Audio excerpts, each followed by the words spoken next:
Hey y'all, my name is Todd Simonis and I am the canon for church planting here in the Anglican Diocese of South Carolina. More excitingly, I get to walk with Andrew Fox and the leadership team there at Light of Christ Anglican, and it's been really exciting just to hear what the Lord has been doing in you all and through you all. I hate that we didn't get to connect live this time. I understand you had quite a storm last night. So I hope this encourages you on some level, and I look forward to chatting live at some point coming up. I really just wanted to take a minute and encourage you. I know that in the midst of this time of discernment for many of you, there are questions that come up, questions about what the church is going to be like or what your role is like. And I just really want to encourage you to stay faithful to the call. Of all the different roles that you could have as servants, in some ways, the most important role you have right now is as a pioneer. Like you're doing something new. And I just want to encourage you that what you're doing is so much bigger than yourself on a few different levels. I mean, just practically, you are stepping into something that you're not sure what it is, and you're doing so to serve someone that you probably don't yet know. And I think that's just where this incredible amount of faith comes in.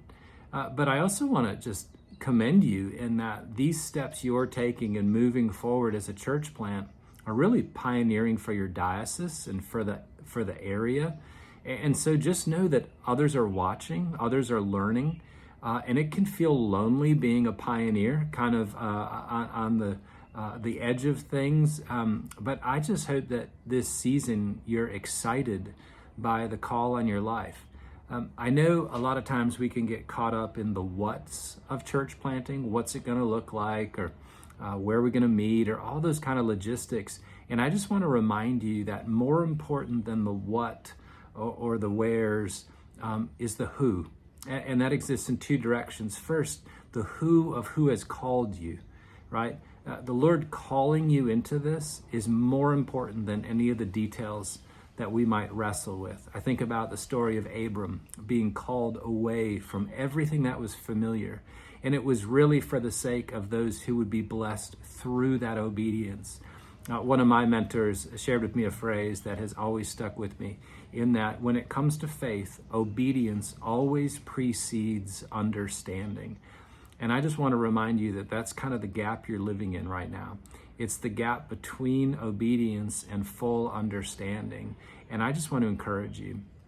One of the verses I love in the midst of church planting comes from John chapter 10 in the discourses. Jesus is talking about being the good shepherd. And he says in verse 27, he says, my sheep hear my voice, and I know them, and they follow me. And I love those three things because why you're part of a church plant is that you feel the Lord calling you, that there is a voice that you're trusting. You're not trusting an instruction manual. You're not trusting a step-by-step how to do this. The greatest trust you can have is in the Lord leading.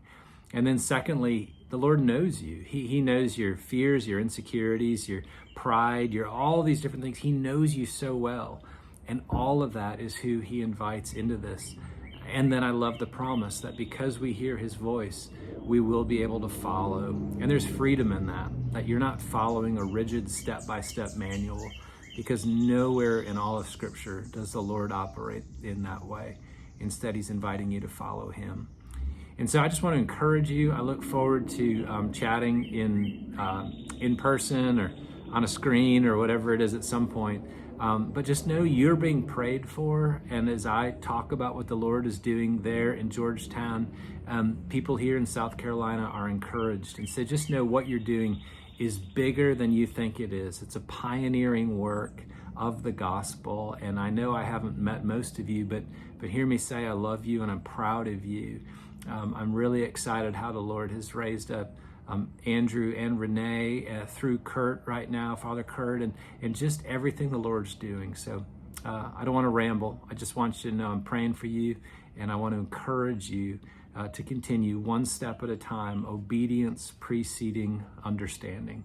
God bless, and I look forward to catching up at some point. Bye-bye.